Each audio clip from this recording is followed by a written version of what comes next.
नमस्कार दोस्तों, मैं ज्योतिष आचार्य वासुदेव मिश्रा आपका अपने चैनल मिरेकल ऑफ एस्ट्रोलॉजी में हार्दिक स्वागत करता हूं।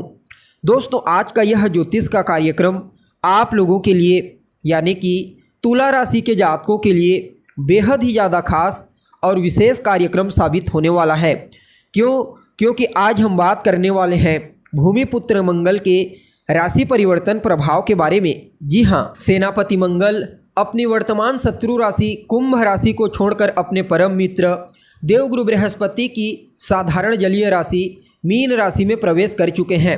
अब देखा जाए तो मंगल का यह राशि परिवर्तन बीते 23 अप्रैल 2024 की प्रातः 8:20 पर हुआ है और आने वाले 1 जून 2024 की शाम तक इसी मीन राशि में राहु के साथ अंगारक योग बनाकर गोचर करेंगे और आपको प्रभावित करेंगे। फिर उसके पश्चात पुनः 1 जून को राशि परिवर्तन करके अपनी मूल त्रिकोण राशि मेष राशि में प्रवेश कर जाएंगे।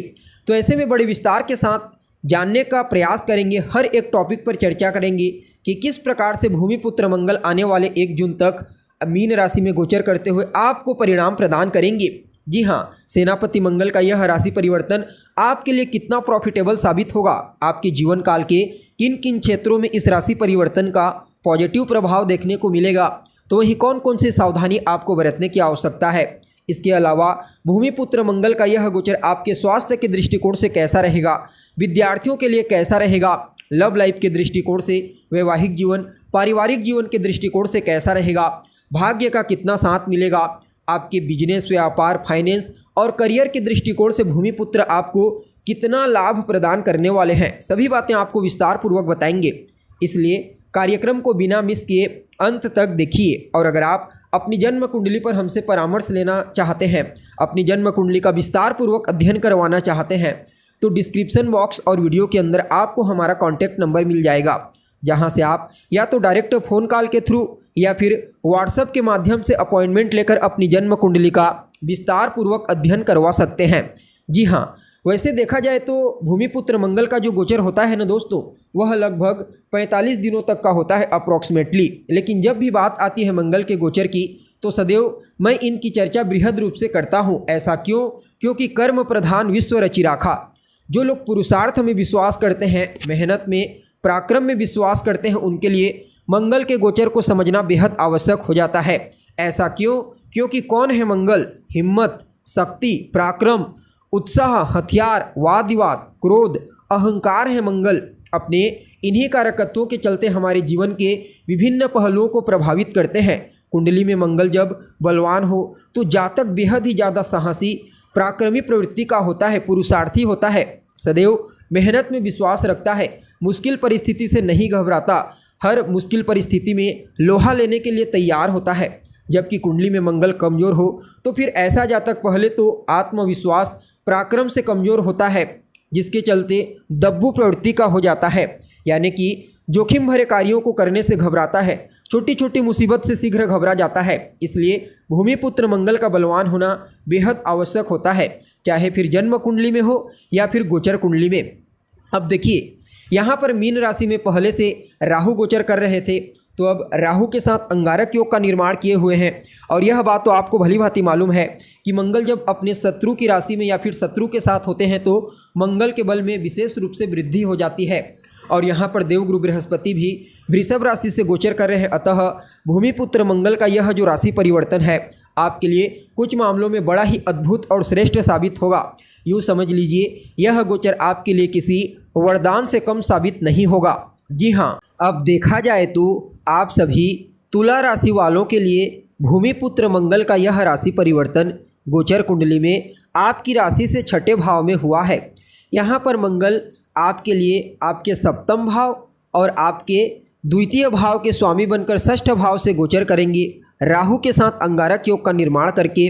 अतः मंगल के इस गोचर को आप सभी तुला राशि वालों के लिए कुछ मामलों में किसी वरदान से कम नहीं कहा जा सकता। जी हाँ, सबसे पहले तो 6ठ भाव में गोचर करते हुए मंगल आपको रोग, रिपु और ऋण, इन तीनों चीज़ों से मुक्ति दिलाएंगे।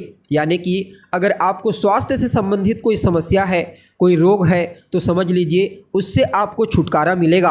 आपके शत्रु, आपके प्रतिद्वंदी जो हमेशा ही आपके लिए अवरोधक का कार्य करते हैं, इस समय आपके शत्रु आपके सामने नतमस्तक होने पर मजबूर हो जाएंगे।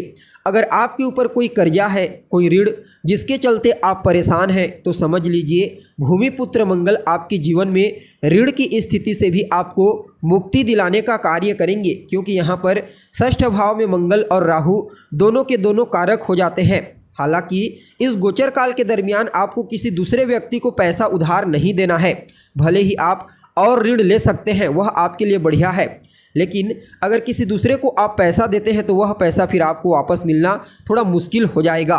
और विद्यार्थियों के लिए तो कहना ही नहीं, खास करके प्रतियोगी परीक्षा के विद्यार्थियों के लिए भूमिपुत्र मंगल के इस गोचर को बड़ा ही उत्तम कहा जा सकता है।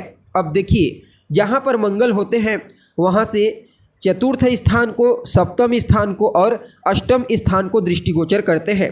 अब यहाँ पर राहु भी मंगल के साथ हैं, अतः जहाँ जहाँ पर मंगल की दृष्टि पड़ेगी वहाँ वहाँ पर राहु की भी सम्मिलित दृष्टि पड़ेगी।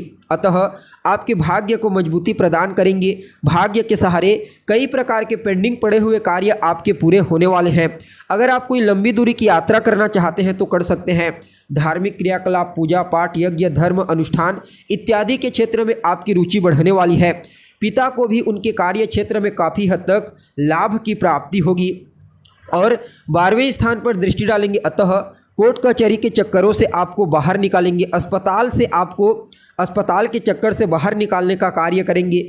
लॉटरी, सट्टा, शेयर इन क्षेत्रों में भी आपको प्रॉफिट की प्राप्ति होगी। इसके अलावा अष्टम दृष्टि आपके व्यक्तित्व पर होगी, तो थोड़ा सा आपको अपने क्रोध पर नियंत्रण रखना है, अपने अहंकार पर नियंत्रण रखना है, क्योंकि दूसरे भाव पर राहु की दृष्टि, साथ में मंगल की सम्मिलित दृष्टि, अतः आपकी वाणी को प्रभावशाली तो बनाएंगे, लेकिन कुछ मामलों में आपकी वाणी कड़वाहट हो सकती है, कड़वी हो सकती है, इसलिए इस बात का आपको ध्यान रखना है। बाकी मंगल का यह गोचर आपके लिए सफलता प्रदायक साबित होगा, धन प्रदायक साबित होगा, ऊंचाई प्रदायक साबित होगा। फिर भी इस समय को और बेहतर बनाने के लिए आप मंगलवार के दिन हनुमान जी के मंदिर में जाइए, उनका दर्शन कीजिए, हनुमान चालीसा का पाठ कीजिए, सुंदरकांड का पाठ कीजिए। आपके लिए यह गोचर बड़ा ही श्रेष्ठ साबित होगा। जी हाँ, तो दोस्तों, हमें उम्मीद है जानकारी आपको पसंद आई होगी। जानकारी अच्छी लगे तो इसे अपने दोस्तों के साथ, अपने रिश्तेदारों के साथ शेयर अवश्य करें। अभी के लिए बस इतना ही। पुनः मुलाकात होगी एक नए और ताज़ा एपिसोड में। तब तक के लिए आप हमें इजाज़त दीजिए। नमस्कार।